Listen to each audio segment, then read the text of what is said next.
Ephesians chapter number 2 as our jumping text po. Natunan po natin, let's continue our part kung saan po tayo nagtapos sa ating series on grace.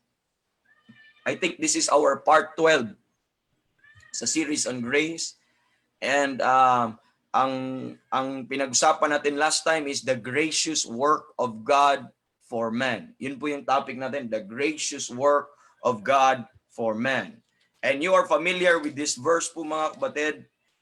But let me read in chapter number 2, okay, in verse number 2, wherein in time past he walked according to the course of this world, according to the prince of the power of the air, the spirit that now worketh in the children of disobedience, among whom also we have had all our conversation in times past, in the lust of our flesh, fulfilling the desires of the flesh and of the mind, and were by nature the children of wrath, even as others.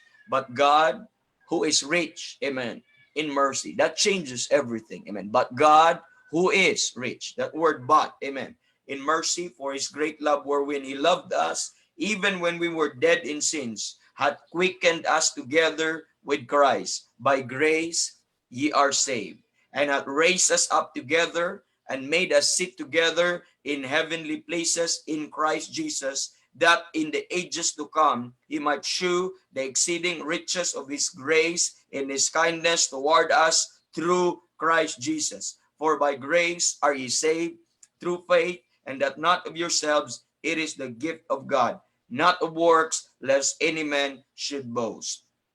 For we are his workmanship, created in Christ Jesus unto good works, which God hath before ordained that we should walk in them. Let's pray. Lord, we commit to you our broadcast this morning. Ikaw na pong bahala, Lord. Magturo sa amin. We acknowledge our frailties and our weakness, our limitation, pagdating po sa inyong salita. So we pray, Lord, help us. Let your Holy Spirit, Lord, will give illumination sa aming eyes of our understanding at sa aming mga puso upang ma-appreciate po namin ang wonder at ang beauty ng inyong salita. Help your servant now, Lord, and help your people, Lord, na makuha po, maintindihan po inyong mga salita. And this we ask in Jesus' name.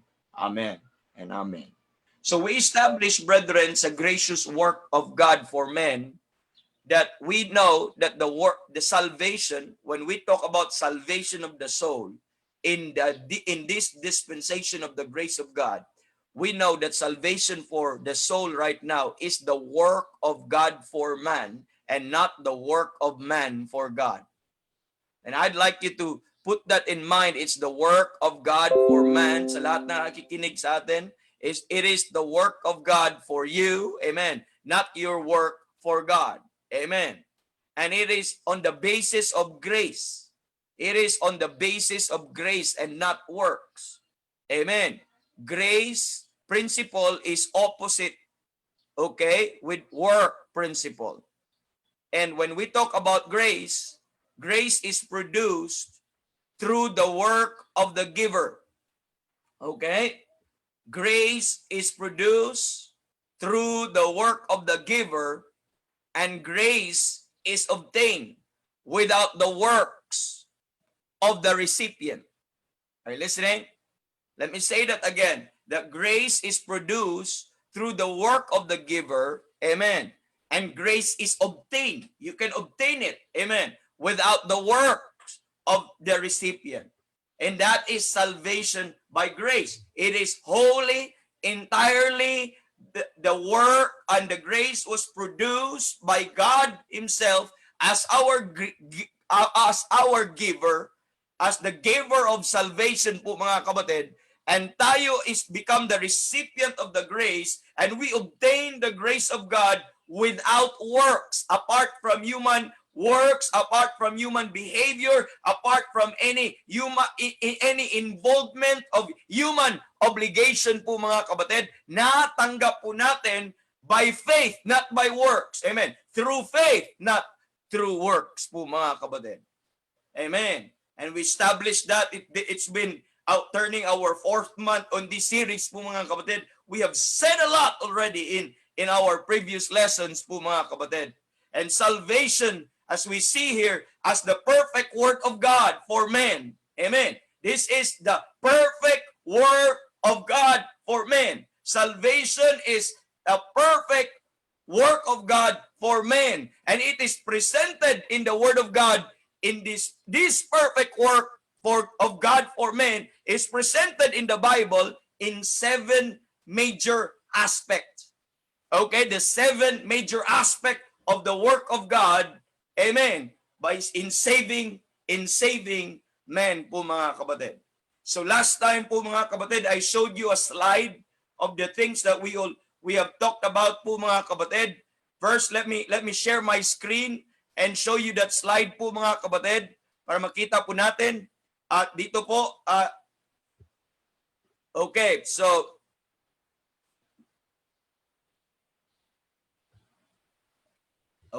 with this mga kapatid, the gracious work of God for men. And so far, what we have discussed is the first work na tinitingnan natin is the finished work of Christ. We look at the finished work of Christ po mga kapatid. In this work mga kapatid, okay, this is the combined, okay, this was done 2,000 years ago when Jesus Christ manifest in the flesh and died and hanged on the cross of Calvary. He was buried, amen. And the third day, He rose again po mga kapatid. That finished work of Christ is the combined values of His redemption, of His reconciliation, and atonement, and forgiveness of sin, and propitiation, sanctification, and all of that mga kapatid has been provided and made available through all sufficient finished work of Christ through His death, through His blood, through His burial, and through His resurrection, according to the Bible po mga kapatid, to the Scripture. And this aspect of this finished work mga kapatid, this is for the whole human race. This is related to the whole world lost in sin po mga kapatid. This is Christ's execution in saving men. And this is Christ's initiation po mga kapatid in saving men. He did what men could not do. Amen. He accomplished what we could not do. What we could not accomplish po mga kapatid. In love, He gave Himself for us po mga kapatid. And he finished that work. Amen. After His death, He was buried. And the third day, He rose again. And He is now at the right hand of the Father po mga kapatid, sitting and waiting and dealing in man with peace and grace po mga kapatid. Waiting for anyone who will come to Him and trust Him. And He will save that man instantaneously. And this work mga kapatid that we're looking, the finished work of Christ, is forever finished for every soul. That is forever finished for every soul po mga kapatid. And please realize that. That was 2,000 years ago, Jesus Christ finished it.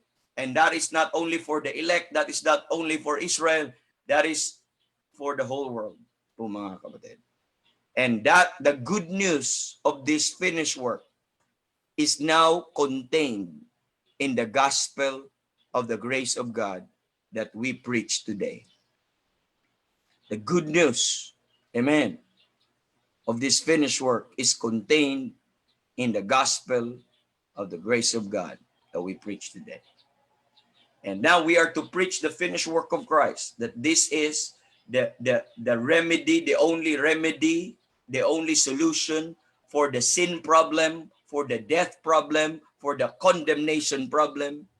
Amen. And we preach how Christ, amen, had accomplished and forever satisfied the holy demand of God, how Jesus Christ become our substitute, how Jesus Christ become our atonement, how Jesus Christ become the only way for justification. Amen. Amen. And how He was made, how He was set forth to be a propitiation through faith in His blood. And that's the finished work of Christ. The second gracious work na ginawa po ng Panginoon sa atin is the convicting work of the Spirit. The convicting work of the Spirit. Because it doesn't mean that Jesus Christ already died, doon po mga kapatid sa cross of Calvary 2,000 years ago doesn't mean that Jesus Christ already accomplished salvation. Doesn't mean that lahat ay ligtas na. Di po ibig sabihin, lahat ay ligtas na. But that finished work, the efficacy of that finished work must be appropriated by faith. It must be accepted by the sinner because this is the offer of God. God already offered salvation and salvation is already made available for all. There is already available salvation. There is already available atonement. There is already available justification. There is already available, ano po mga kapatid? Available remedy and solution po ng kasalanan po ng tao po mga kapatid. There is already available forgiveness. There is already available propitiation po mga kapatid because Jesus Christ had accomplished all of that by His finished work po mga kapatid. But doesn't mean na naligtas na ang tao. Not until man will believe, will accept what God has offered to him. That is the free salvation because Jesus Christ finished it already. Then and then, there will be that salvation will take effect po sa isa pong mananampalataya. The power of God unto salvation to everyone that believeth. Amen. Through the gospel po mga kapatid. This is now contained in the gospel, but the gospel must be preached. The gospel must be communicated, and the gospel must be believed and be trusted. Because it is the power of God unto salvation to everyone that believe. In order for that to come, doon po sa mga mananampalataya or sa lahat ng mananampalataya or sa mga sinners. And we need the convicting work of the Spirit. And by this work po mga kapatid of God, the gospel of the saving grace is revealed to the mind and heart of the unsaved by the Spirit of God. We already talked about this po mga kapatid. I gave you a run-through of what we have discussed po mga kapatid.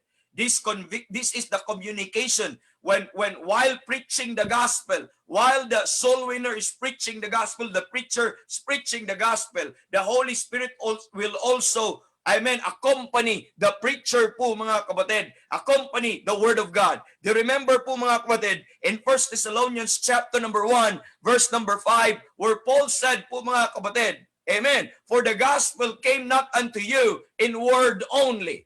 Amen. The gospel came not unto you in word only, but also in power and in the Holy Ghost and in much assurance po mga kapatid. It come to you with the Holy Ghost po mga kapatid. And the Holy Ghost is there to use the word of God, to use the preaching, to reprove them of sin. Amen. To reprove them, amen, of righteousness and to reprove them of judgment po mga kapatid.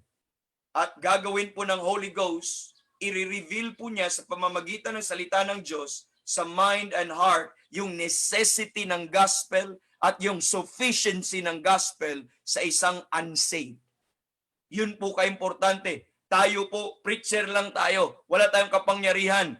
Our gimmicks, our schemes, our style ay walang kapangyarihan. We needed the accompaniment and the help of the Holy Ghost while we preach the Word of God. And let the Holy Ghost will take the Word of God, amen, so that it could illuminate in the mind and the heart as to the necessity and the sufficiency of what Christ had done for the soul of that sinner po mga kapatid. We need to realize that. We need to understand that. And remember this, the Holy Ghost could not work apart from the Word of God. The Holy Ghost could not work apart from the Word of God. Therefore, in preaching and in soul winning, in witnessing po mga kapatid, the Word of God must be there. The references, those truths must be there. Our duty is just to preach the Word of God and we let the Holy Ghost take care of the rest. That's just our duty. But we don't have the capacity to save anybody. There's only one Savior, and that's the Lord Jesus Christ. So this convicting work of the Spirit is a revelation of truth to a person both about themselves and about Christ through the Scripture and the preaching the saving gospel of Christ. Dito natin makikita, while you preach the gospel, amen, the Holy Spirit will reveal the truth to that sinner, his lost condition, amen, in his need of salvation. And he will also convict and reveal the truth to a person about what Christ had done for his helpless state and how Christ saved him po mga kapatid. And gawin pong malinaw po ng Holy Ghost po yun sa bawat isa. Amen. Sa bawat nakarinig po ng Ebanghelyo. He convinces of sin and he convinces of righteousness and of judgment po mga kapatid. We open John 16 on the work of the Spirit. This is the time because tapos na 2,000 years ago na yung ginawa ni Kristo, pero it is now contained in the gospel. That finished work is now contained in the gospel of the grace of God po mga kapatid. Nandun na, nakapaloob. So, while now, it is now time to preach the gospel po mga kapatid. And while you are preaching the gospel, to inform the sinner of what Christ had done for him, this convicting of the Spirit will function as the Spirit will invite the sinner to put his faith on the finished work of Christ.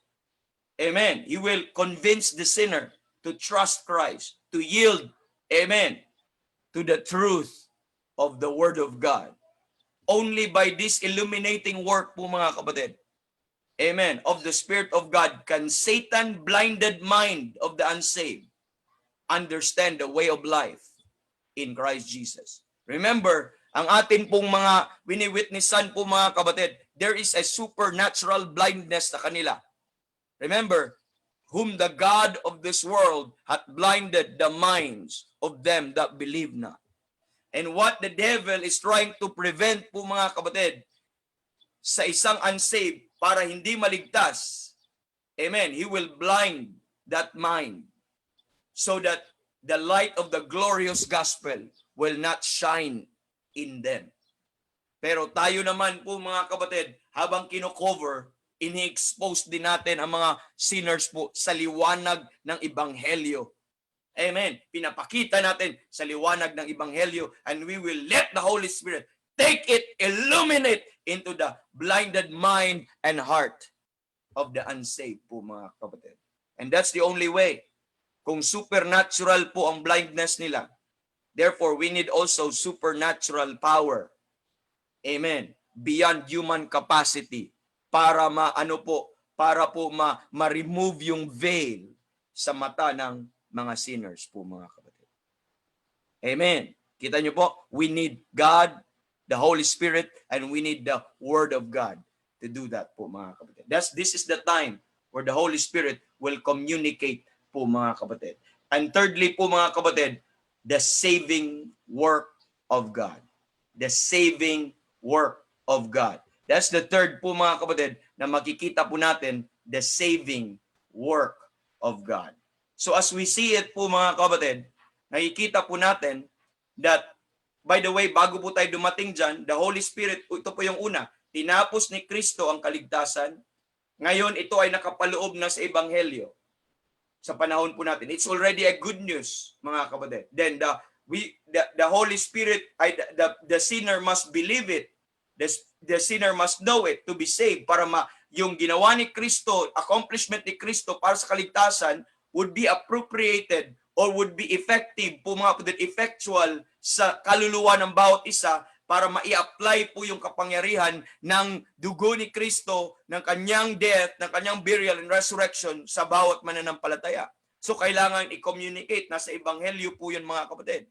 So, now i-communicate po ito sa pamamagitan ng preaching. That's why we are told to preach the word, be instant in season and out of season. God has given now the ministry of reconciliation and that God is now ready to receive, amen, anyone who will put his trust on that finished work of Christ. So he will communicate that through the preaching of the gospel.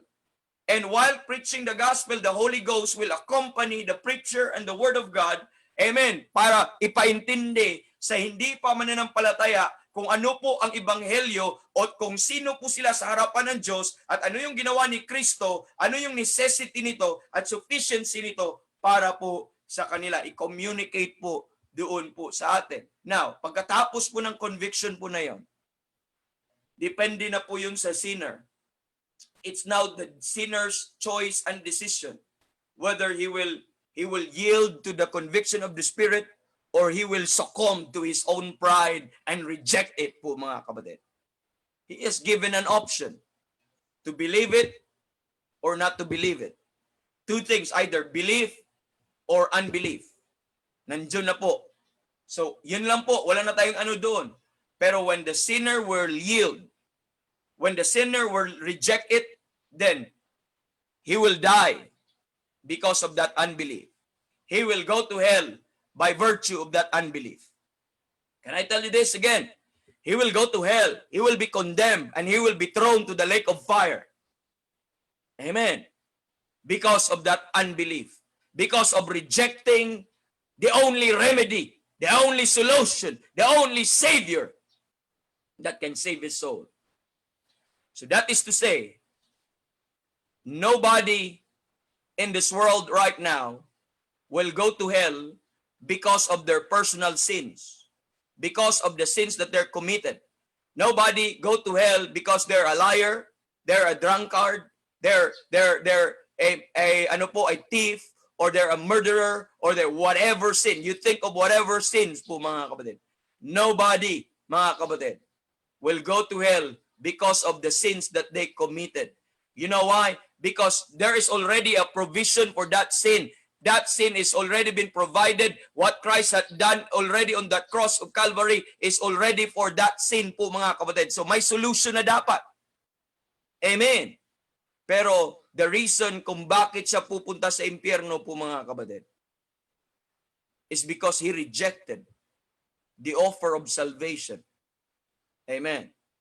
He rejected the offer of justification. He rejected the offer of forgiveness by his unbelief. So that's the reason. Kaya may impyerno ang tao dahil po sa kanyang unbelief, mga kapatid. Hindi dahil sobra niyang makasalanan. Kasi nakita ng Panginoon, ginawa na nga niya yung solution eh. Pero ang unbelief natin, by our own personal choice, yun po ang nagdadam po sa atin. That's why, sabi ng Bible, he that believeth on the Son hath life, but he that believeth not the Son, amen, hath not life, but the wrath of God abideth on him. He that believeth the Son, amen, is not condemned, but he that believeth not the Son is condemned already. You see, that unbelief, he that believeth not is condemned already. So, but on the other hand, pero kung itong sinner po na ito po mga kapatid ay magtiwala, kung itong sinner po na ito ay mananampalataya, you know, ano mangyayari po sa kanya po mga kapatid? Kung siya ay magtiwala at mananampalataya po mga kapatid, God will save him that day. The work of Christ that accomplished 2,000 years ago would take effect po mga kapatid. And this is now the saving work of God. Just think of the Father waiting for anybody to apply all those that what Christ had accomplished and pour it out in the life and the soul of the sinner in an instant. The moment he will trust the Lord Jesus Christ, he will pour out the unlimited grace and blessings and bliss, mga kapatid, in an instant. He will deliver him in an instant from condemnation. He will deliver him in an instant from that second death, from hell po mga kapatid. And in an instant, he will pour out all that spiritual blessings in heavenly places and secure him, amen, and give him the Holy Ghost in an instant. God is just waiting. But this saving work of God, this is now this divine undertaking. This is the work of God that includes, mga kapatid, every aspect of the work of God in the work of Christ that is accomplished at the instant when the sinner believes on Christ. When the sinner will trust on Christ, it will be poured out to him. It is no less than many transforming miracles which are wrought instantaneously and simultaneously in the saving power of God through believing believing the gospel. When he believed the gospel po mga kapatid, then God will fulfill what he said when the believer will believe the gospel. And the Bible says, "For I am not ashamed of the gospel of Christ, for it is the power of God unto salvation to everyone that believeth." The moment the believer, amen, will believe, in an instant, the power of God to save his soul will take effect and washed him and justify him po mga kapatid, and imputed him the righteousness that he needed. Amen. So that he could be accepted and everything that accompanies salvation. In an instant po mga kapatid, it will be fulfilled to him po mga kapatid. Isn't it wonderful? Amen. Isn't it wonderful? In Ephesians 1:13 to 14, where we know, amen, in whom we trusted, after that ye heard the word of truth, the gospel of your salvation, in whom also after that ye believed. Ano sabi? And you were what? Sealed with that Holy Spirit of promise. You are sealed with that Holy Spirit of promise. In an instant, after that you believe. What's the next one? You are sealed. That's the time you're sealed. You will be forever saved. Amen. There will be no more condemnation. You're sealed with that Holy Spirit of promise. And that Holy Spirit will become an earnest of our inheritance. Amen. For the redemption of the purchased possession. Then the Holy Spirit will live in you. And that is a token, a down payment of what God is yet to give you more. Amen. And in Romans chapter number 3 verse 22, where it recorded po mga kapatid, nakikita po natin in Romans 3:22 where it says, sabi po doon, let me read Romans 3:22 po mga kapatid, in an instant, it will be applied po mga kapatid sa isa pong believer. Ano sabi po dito, pag mag-believe po siya, isang sinner sa Romans 3:22, makikita po natin, even the righteousness of God which is by faith. The righteousness of God. Take note ha? The righteousness of God. Which was the righteousness of God ay mahirap po i-avail sa Old Testament. Pero sa panahon natin, the righteousness of God, sabi po dito, mga kapatid, which is by faith of Jesus Christ unto all and upon all them that believe. For there is no difference. In an instant, the moment the sinner will believe, the righteousness of God, the Bible says, unto all and upon all them that believe. You know why? Naintindihan po ba natin kung bakit makakuha siya ng righteousness when he believed the gospel po mga kapatid? Balik ka sa Romans chapter number 1. The Bible says in Romans 1:16, "For I am not ashamed of the gospel of Christ," where we see that. Amen. Sabi dito po mga kapatid, "For it is the power of God unto salvation." Now what's in the gospel? Bakit po pag magtiwala ang sinner, at not only the power of God, he will experience the power of God, the saving power of God, but also it will imputed to him the righteousness unto all and upon all them that believe. Why? Why is that? What's in the gospel? Because in verse 17, where it says, "For therein is the righteousness of God revealed." Amen. For therein, that is Romans 1:17. Romans 1:16, it tells us of the gospel of Christ. And in verse 17, it tells us, for therein, in what? In the gospel of Christ, the righteousness of God. So when you trust Christ through the gospel, through what He has done on the cross of Calvary, amen, the righteousness will be imputed to the believer. The righteousness will be given. This is now the saving, amen, work of God. That is the saving work of God in an instant. This is apart from Calvary.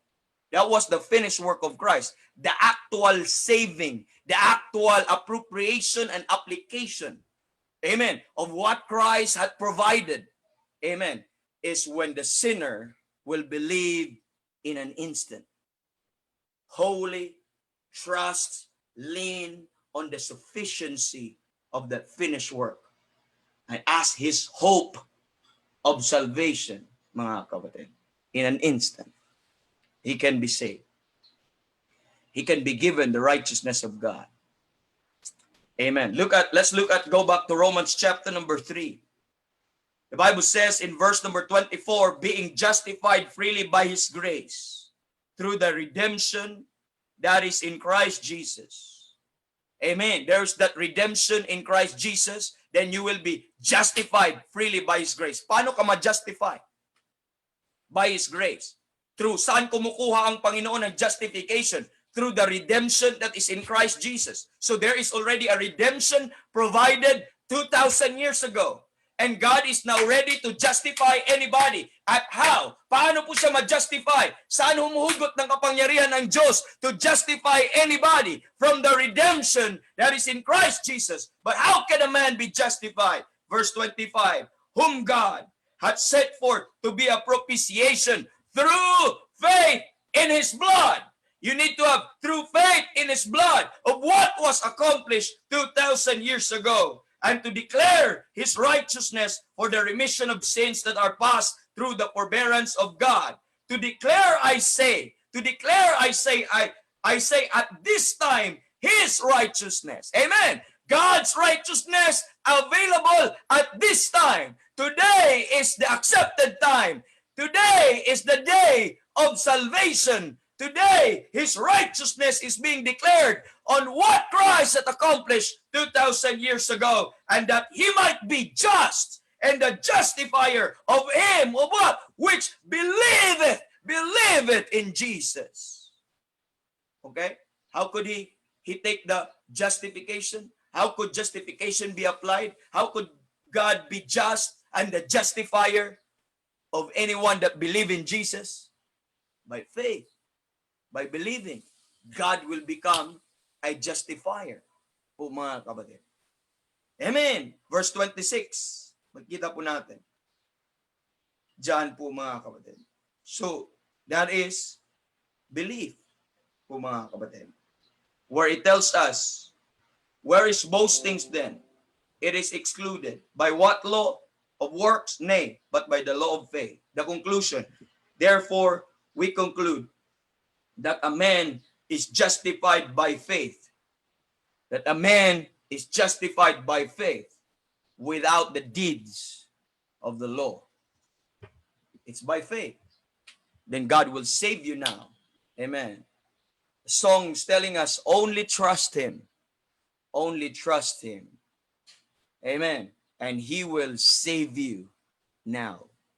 And I'm telling you po mga kapatid, those transforming miracles, those blessings in heavenly places, and everything that God prepared for the believer, amen, will be wrought, amen, instantaneously and simultaneously, amen, to the sinner who will trust Christ.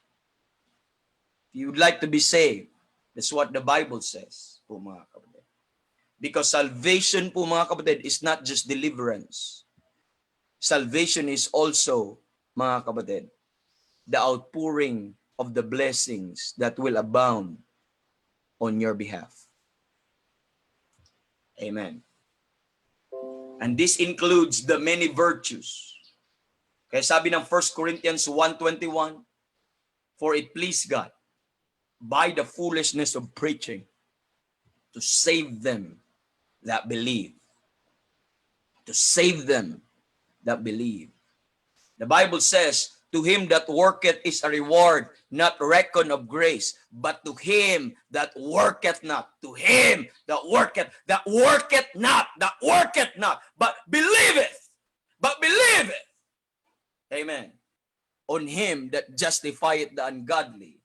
The Bible says, his faith is counted for righteousness. Woo! Amen. That's the saving work of God.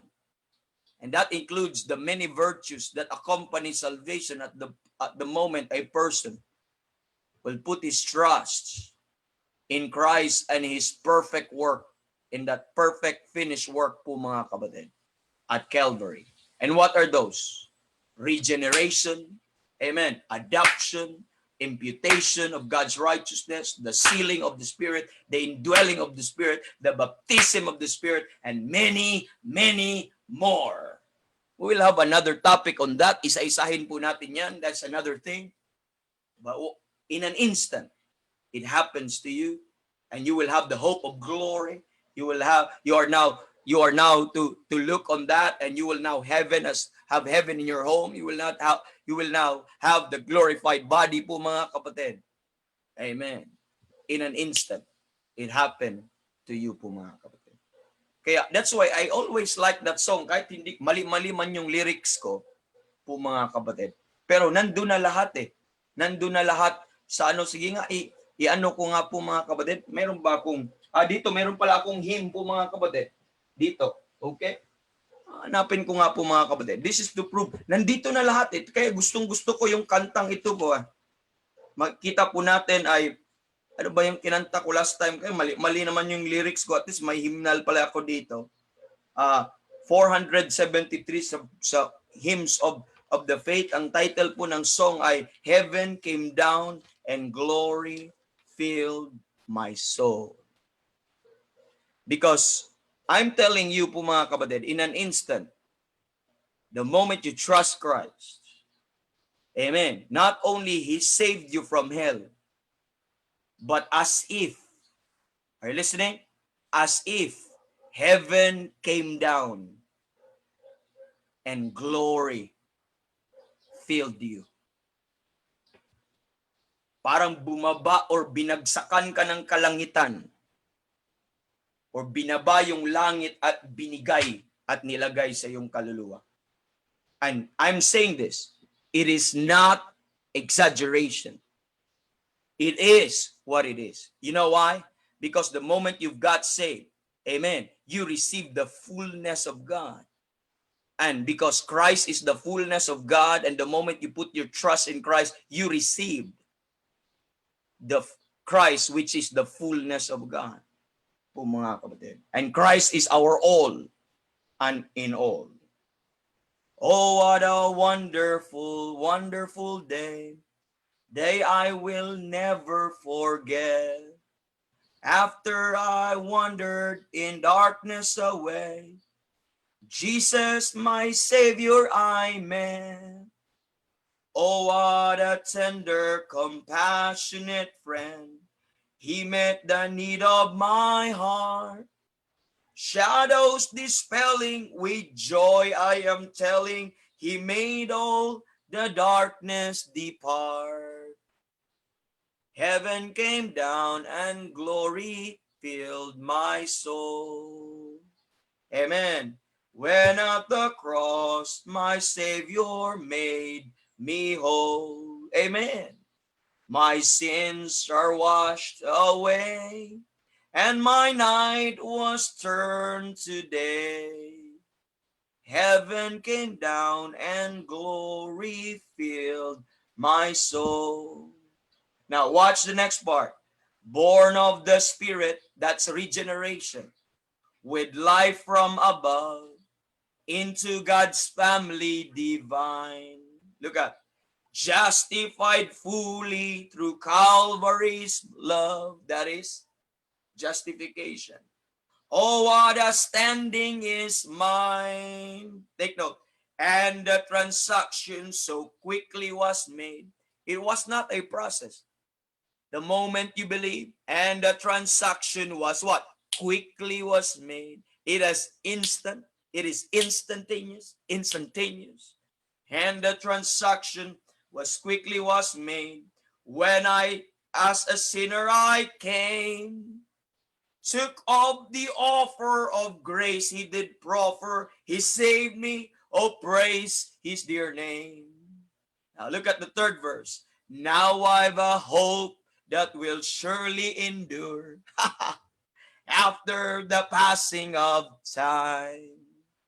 I have a future in heaven for sure. There in those mansions sublime. And it's because of that wonderful day. When is that wonderful day? When at the cross I believe. I believe. Amen. Riches eternal and blessing supernal from His precious hand I receive. Do you see that? Riches supernal and blessing eternal from His precious hand I believe. In an instant, the transaction was made. Woo! Praise the Lord. You see that? Truly, heaven came down and filled your soul this moment po mga kapatid. That's the thing. That's what God has done for you. It's many more. That is understatement po mga kapatid. I have a lesson po mga kapatid on the unsearchable riches of Christ. I've written something po mga kapatid on the booklet. I will send this booklet po mga kapatid doon po sa mga top viewers po natin. So I'll provide some copies. I-mail ko po sa mga top viewers po natin po mga kapatid. At dito po sa booklet na Studies on Salvation that I have wrote before po mga kapatid, I titled this part as The Exceeding Riches of His Grace in Christ. The Exceeding Riches, it is page 68 po mga kapatid. At dito po, pinag-usapan natin yung list of the positional truths that apply to us who are saved in the dispensation of the grace of God in an instant. The moment he trusted Christ po mga kapatid. At I have a list over here at napakadami po mga kapatid. At isa-isahin mo yan, ay tako, talagang mga transforming power and miracle of God na inano po mga kapatid. Kung isahin mo yan, hindi matapos ang ating Bible study. At napakaganda po mga kapatid. Amen. Woo! Praise the Lord. Amen. Now we get that po mga kapatid. Let's move on po sa atin pong Let's move on po dito po sa atin pong dagdagan pa natin. Ano pa ang work ng Panginoon? Hindi lang yun, mga kapatid. Nung ikaw po ay, ano po ang work ng Panginoon sa salvation po natin? And mga kapatid, pang-apat po mga kapatid, is the keeping work of God. It is the keeping work of God. Hindi ka lang yan niligtas on that day. Are you listening? Hindi ka lang niligtas ng Diyos at binagsakan ng kalangitan at dineliver sa impyerno on that day. Hindi ka niya inabandon after that. But rather, nandun ang kanyang protection sa'yo at ang kanyang pag-iingat para hindi mawawala ang kaligtasan, para hindi mawawala ang natanggap mo sa kanya, para makikip niya, para po ma-preserve niya kung anong natanggap mo sa Panginoon. And this is the keeping work of God.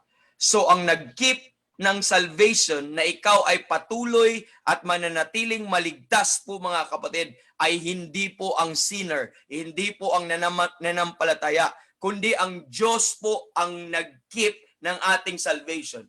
Ang humahawak po sa ating kaligtasan ay ang Diyos din. Ang nagmi-maintain sa ating kaligtasan ay ang Diyos din. Hindi tayo po mga kapatid, pero work din niya. Kasi ang grace po mga kapatid, when we talk about grace, amen, it is unmerited in favor, it is unrecompensed mga kapatid. In everything, as to the obligation of the past, of the obligation of the present, it is unrecompensed as to the obligation in the future. Amen. That is the grace of God. And that is part of the gracious work of God. That He did not save you in the past. He did not just save you in the present, but He also saved you in the future by keeping you po mga kapatid. And that is the clear biblical testimony, biblical fundamental truth na makikita natin is to the effect that the believer is kept always and only through the grace of God and the power of God po mga kapatid. Amen. It was God who's holding my hand. It's not me. Amen. Who hold God's hand. Amen. Praise God for that song. I'm not holding on to Jesus, but He's holding on to me. Amen. Amen. Jesus was holding my hand. He's holding my salvation. and I am in Him. Amen. I am in Him. And He's the one who did the keeping. If that would be given to me, I'm pretty sure I will lose my salvation tomorrow. If that charge and that work will be given to me, I'm pretty sure I'll be, amen, I'll be lost, mga kapatid. Because I'm not powerful.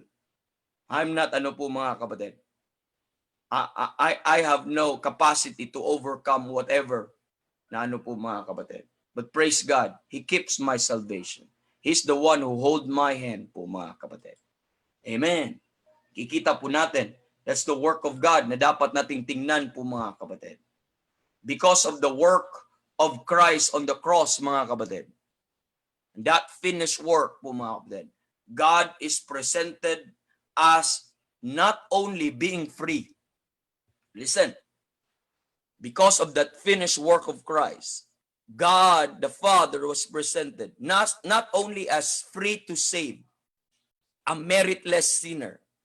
Not only He is free to save anybody by virtue of that finished work, mga kapatid, but God also is presented, mga kapatid, as being free to keep those whom He saved. Amen. To keep those whom He saved. Now, I'd like you to appreciate this dispensation that we have. You know why? Because under the law, sa mga panahon bago namatay si Kristo, bago sa panahon po natin, bago na ibuhos yung biyaya ng Panginoon po mga kapatid, under the law, men endured to maintain uprightness with God. Listening? Men should endure to maintain uprightness with God. That's why pag magkasala po sila, dapat mayroong kagad offering. Nakahanda dapat na offering, pang atonement po mga kapatid. Dapat may mga bulok, may mga goats na diniscuss ni Brother Randy kanina, may mga lamb po mga kapatid for the atonement ng kanilang mga kasalanan. Bakit? They have to maintain uprightness or the Lord will cut them off. They have to maintain, they have to endure, to maintain that uprightness with God. That was in times past. That was before Christ died. That was before He poured out, amen, the grace of God that bringeth salvation. Amen. That was the state, the standing of the Old Testament people. You'd like to appreciate your time and age now? Let's look at Ezekiel 28. Let's look at Ezekiel 28 or Ezekiel 18. And let me run through sa Ezekiel 18 po mga kapatid.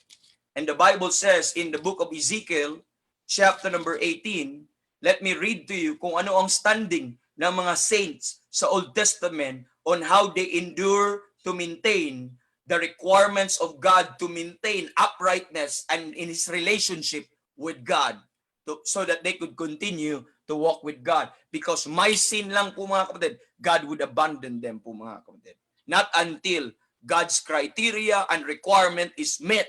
At ano po yung ni-require niya sa Old Testament po mga kapatid? Ito po yun. Okay, wala po silang eternal security. Ang eternal security po mga kapatid, hello, ang eternal security ay sa panahon lang po natin. Mga kapatid, hindi po parehas ang kaligtasan in all ages. What changed? What is the difference maker? Bakit hindi naging katulad? Because of what Christ had done on the cross of Calvary. That is a difference maker. You know why salvation is free? Because Jesus Christ already wrought the work today. That's why we enjoy the freedom to be saved by trusting Him without any merits, without any works. Because Jesus Christ, that finished work, amen, already been provided for you and me. Pero before or apart from that finished work po mga kapatid, there could be no free salvation. There could be no salvation as by faith alone or by grace alone. And I want you to mark that. That's why the Old Testament, they have other ways po mga kapatid para ma-maintain yung uprightness dahil wala pa si Kristo po mga kapatid. And I'll tell you this, they're not looking forward. For goodness sake, they're not looking forward. They don't even understand what is the picture of what they're doing po mga kapatid. It was God who looked forward, not them po mga kapatid. Now, take note, Ezekiel 18, para ma-appreciate mo kung anong meron po sa atin. The Bible says in Ezekiel 18 verse 20, and sabi ng Bible, the soul that sinneth, it shall die. That's God. He's holy. The Son shall not bear the iniquity of the Father, neither shall the Father bear the iniquity of the Son. The righteousness of the righteous shall be upon him. Take note, the righteousness of the righteous shall be upon him. So individual, ang righteousness individual. Ang righteousness sa kanya lang. Kung righteous ang Father, sa kanya lang ang kanyang righteousness, hindi madamay ang anak. Kung ang iniquity ng Father, kakanya lang yung iniquity na yun, hindi madamay ang anak. Now look at, the righteousness of the righteous shall be upon him, and the wickedness of the wicked shall be upon him. That is a personal thing. Now, let me read verse 21. Take note. But if the wicked, kung ikaw ay wicked or nagkasala ka, sabi ng Bible, but if the wicked will turn from all his sins, kung talikuran mo, ito yung turning ng all his sins. Hindi yan ang pamamaraan ng salvation ngayon, ha? Anong ito-turn mo na sins away when Jesus Christ paid for that on the cross of Calvary? There is none. Amen. Pero sa kanila, this was prior the cross.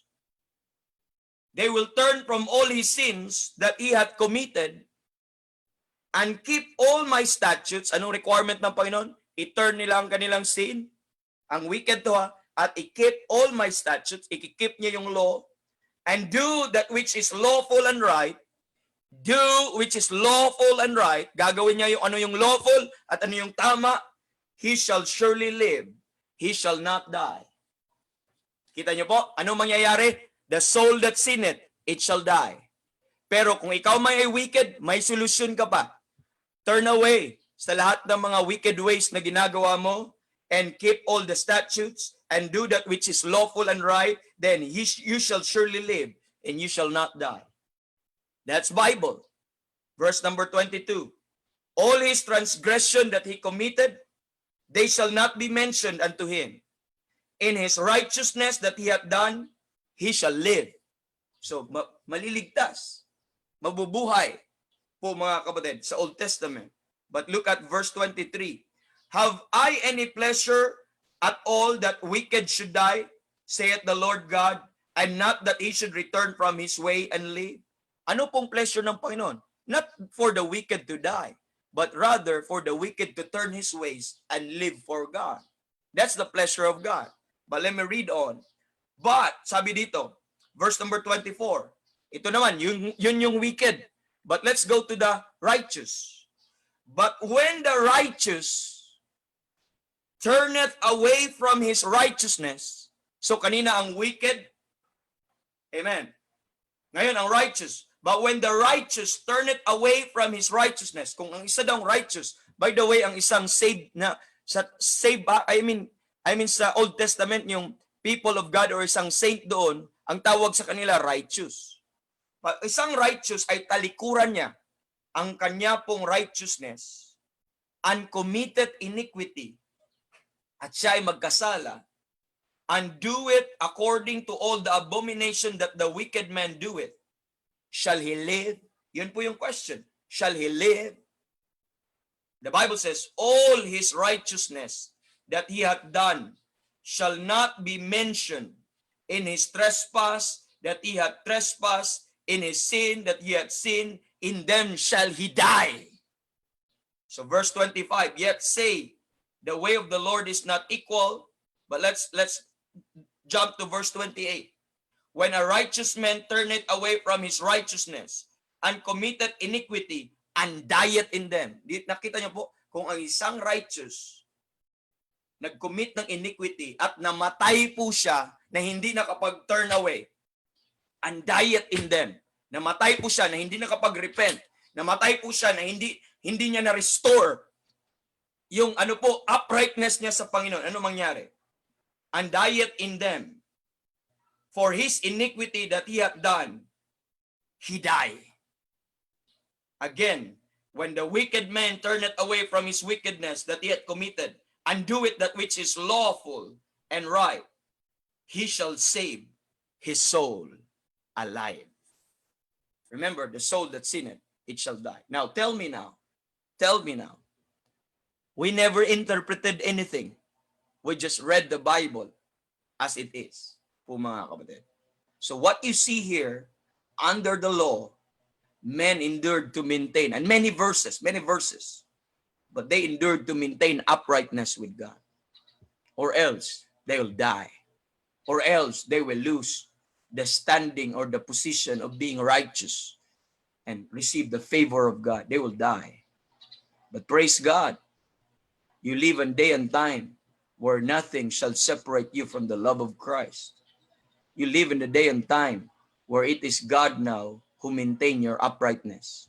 Because at the end of the day, it was not your righteousness. It was His righteousness imputed to you.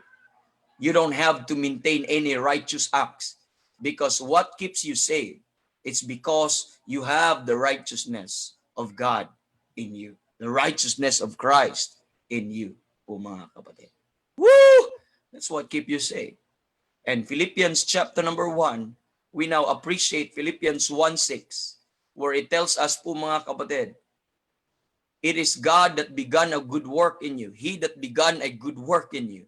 He started a good work in you. And that is at the cross of Calvary. And that is when He saved you.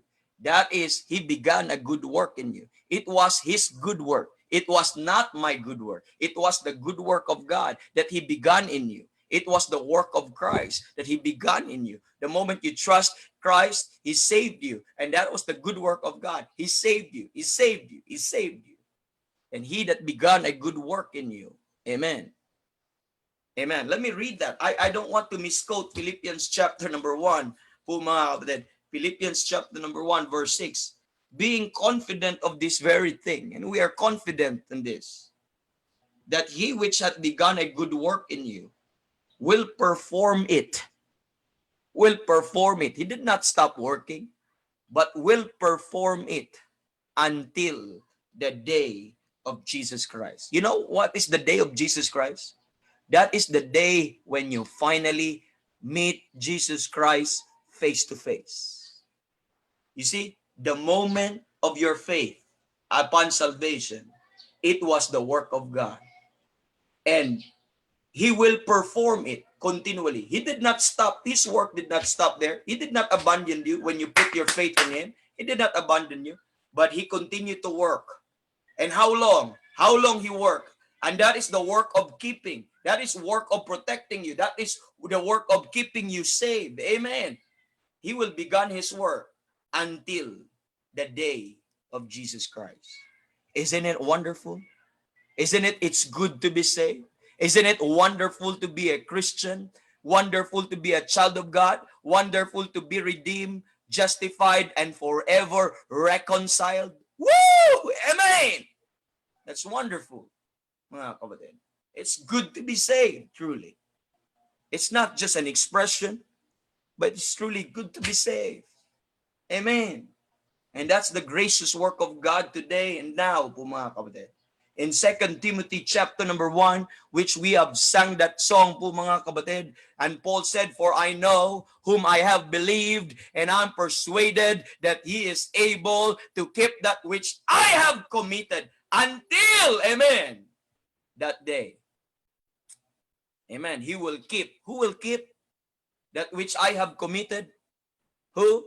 Not me. Not me. I can't. Not even a second in my salvation. I can. But I'll tell this. This is not exaggeration. Not even a second or a split second that I could maintain my salvation. Because in an instant, sin after sin in my mind, in my thoughts, in our heart, I could lose it anytime if God would give me the charge to keep it. But it was His keeping. Woo! It was His work. It was His keeping work. Not my work po mga kapatid. Because it was part of the grace of God po mga kapatid. It was part of the grace of God. But He will keep that which I have committed. I have committed to Him po mga kapatid. My life and my faith on what He has done for Him. But He is going to keep it until that day. Until the day of Christ. Against that day. Against the days of evil and lahat po ng threat. And andun po mga kapatid. 2 Timothy, let me read 2 Timothy po mga kapatid. 2 Timothy chapter number 4. This is Apostle Paul is telling us in chapter number 4, verse number 18, where it tells us po mga kapatid, and the Lord shall deliver me from every evil work. The Lord shall deliver me from every evil work. Whoa, it is God that will deliver from every work. Not only that, and will preserve me. And will preserve me. Who will preserve? God. The same God who preserved the word. Sabi ng Bible, thou shalt keep them, O Lord. Thou shalt preserve them from this generation forever. The same God who preserved the word of God. The same power that preserved the word of God. Amen. Is the same power that preserved you and me in our salvation. And he will preserve me unto his heavenly kingdom. He will preserve me unto his heavenly kingdom. Amen. That's why we are Baptists. Because we believe that blessed distinctive that we have, that once saved, amen, always and forever saved. Once saved, always and forever saved. We are forever forgiven, forever justified, forever mga sanctified, forever po mga kapatid, forgiven. And think about that. That is the kind of who hold responsible to those things. It was God who put that charge to himself. He did not let the angels to watch over me and to keep my salvation. He did not let me watch over me and keep my own salvation. But he put that charge to himself, that he is the one who will do the preserving and the keeping of our soul po mga kapatid. That's why sabi po ng Jude po mga kapatid, sabi ng Jude 1, makikita po natin, isang chapter lang naman ng Jude po mga kapatid, makikita po natin dito in Jude 1 verse 1, the servant of Jesus Christ, the brother of James, to them that are sanctified by God, the Father, and preserved in Jesus Christ. Preserved in Jesus Christ. And preserved, I'm preserved in where? Where am I preserved? In Jesus Christ. I am preserved in Jesus Christ. And called. Woohoo! Mercy unto you and peace and love be multiplied. Look at verse number 27, verse number 24. Unto him that is able, unto him that is able to keep you from falling. It will keep me from falling. Because by myself I will fall. Amen. I will surely fall. But unto him that is able, there is only one that is able, and God is able. Amen. To keep you, to keep me, amen, from falling. Woo! Ang sabi dito, and to present you faultless before the presence of his glory with exceeding joy. Hallelujah. Amen. What about that, brethren? What about that, po mga kapatid? With that regard po mga kapatid, we're blessed mga kapatid, being saved. It's good to be saved po mga kapatid. Now, since our time po mga kapatid ay 3 minutes na lang, I will give you ang kabuuan po mga kapatid dito. Maybe hindi na natin ito i-discuss. I will move on sa next topic po mga kapatid. Pero ibibigay ko sa inyo yung buong outline po mga kapatid. Ano po yung 7 gracious work po ng Panginoon na makikita po natin. Ibibigay ko sa inyo yung kabuuang outline. At ito po yung kabuuang outline po mga kapatid. Number 5, the delivering work of God. Ang Diyos din ang magdi-deliver sa iyo. Amen. Sino yung nagdi-deliver sa iyo? He delivered you threefold. Look at 2 Corinthians chapter number 1. 2 Corinthians chapter number 1. He delivered you past, present, future. In 2 Corinthians 1, in verse number 10. Let me read dito po mga kapatid. Who delivered us, past tense, who delivered us from so great a death. Amen. And doth deliver. He delivered you from hell. He delivered you from condemnation that is past. And doth deliver. Every day in your life, you are delivered. Amen. We are delivered. And God is delivering us every day. It was not me. I don't have no capacity po. I don't have any capacity. It was His power. It was God's keeping, His deliverance. And sabi niya, in whom we trust that He will yet deliver us. And one day, in times past, He delivered me from my sins, from my condemnation, and now He delivered me. Amen. He is delivering me. And in the future, He will yet deliver me and remove me from the presence, from this world, and bring me to His glory. Amen. That is what po mga kapatid. In the past, He delivered me from the penalty of sin. In the present, He delivered me from the power of sin. In the future, He will deliver me from the presence of sin. Hallelujah. That is His work. That is His work. That's part of the gracious work and the work of God in Christian growth. The Christian growth. I could not cause myself to grow. It is God. Amen. It is God that giveth the increase. I could not cause anybody to grow. It is God that giveth the increase. We can only plant. We can only water. But God giveth the increase. God will cause somebody to grow. God could cause somebody to flourish. God could cause somebody to be established po mga kapatid. I don't have any power of that. But the growth thing, that is God's work. That is part of grace, mga kapatid. That is part of grace. And number 7, the final presenting work of God. And one day, at the end po mga kapatid, He will present you without spot, without wrinkles, mga kapatid. And He will present you faultless in the presence of the Lord. Remember, and I will end with this verse. Look at Ephesians chapter number 5. Ephesians chapter number 5 po mga kapatid. This would be the end ng verse po natin, ay ng atin po, last verse, Ephesians 5, where it tells us dito, napakaganda po itong verse, na ito yung ginagawa ni Jesus Christ sa church. Ano sabi niya po dito sa Ephesians 5? Let me read verse 26. Verse 25, He died for us. That was the past salvation na ginagawa. But verse 26, that He might sanctify and cleanse it with the washing of water by the word.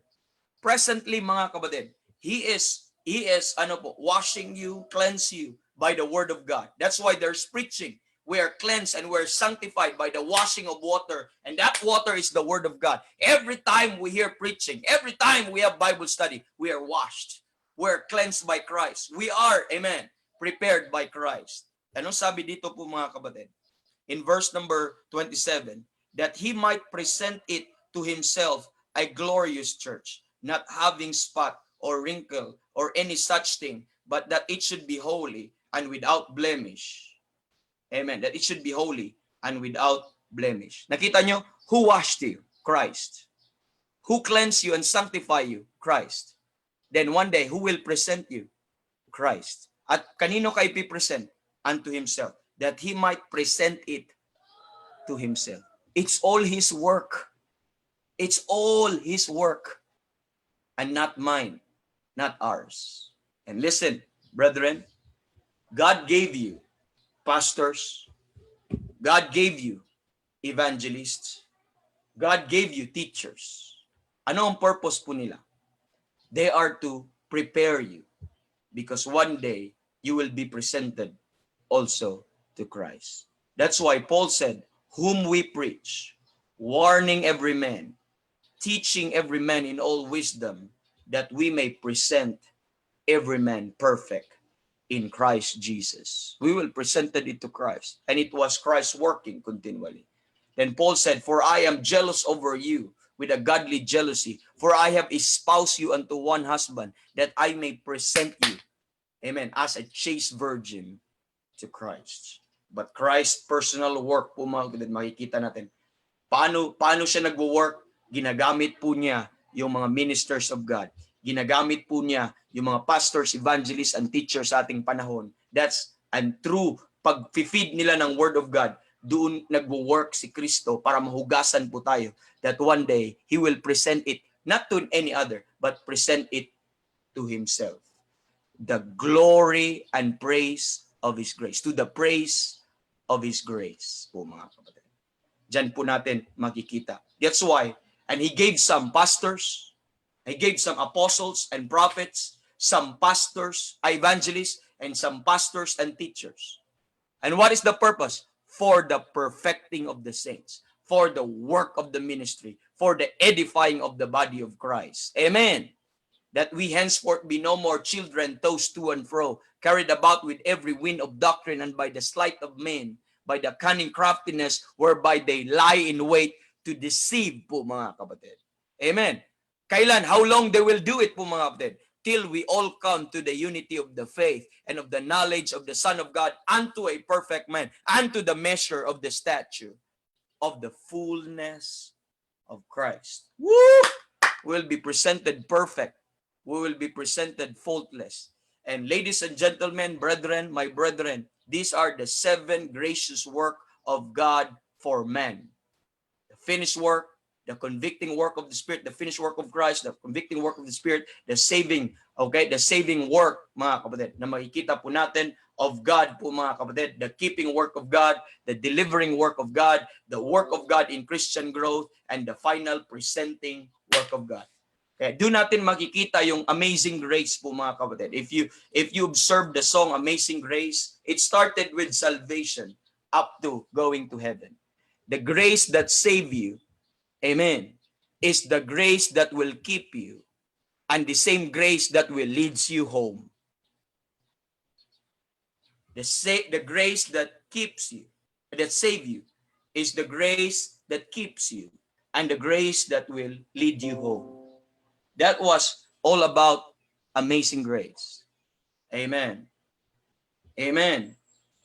When we've been there 10,000 years, bright shining as the sun, one day, with no less days to sing God's grace than when we first begun. We sing Amazing Grace today, pero when we reach heaven, we still sing the same song. Why? Because it is the grace that brought us safe home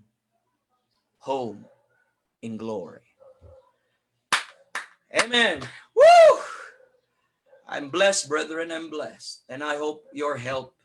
I hope, mga kapatid, your help. And that's our thank you for joining us. Thank you for joining us po mga kapatid. It's enjoyable. It's good to be saved. Glad that you join us this morning. Thank you, brethren, and baunin mo yung mga truths na natutunan nyo ngayon po umaga po mga kapatid, and use that to serve God, to love Him more. Amen. And give yourself to the Lord. Amen. Praise. See you tomorrow. Another interesting topic tomorrow, and that is the battlefield of the mind. God bless us, brethren. Bless us. Okay, we're done po dito. And ako pa lang host. Okay, goodbye po. Salamat po sa inyo. And good night din sa mga Archogs at sa lahat po dyan. At salamat sa inyo pong pagsama po sa atin ngayong umaga. Amen. So, I will end po na live stream sa Facebook. God bless po. And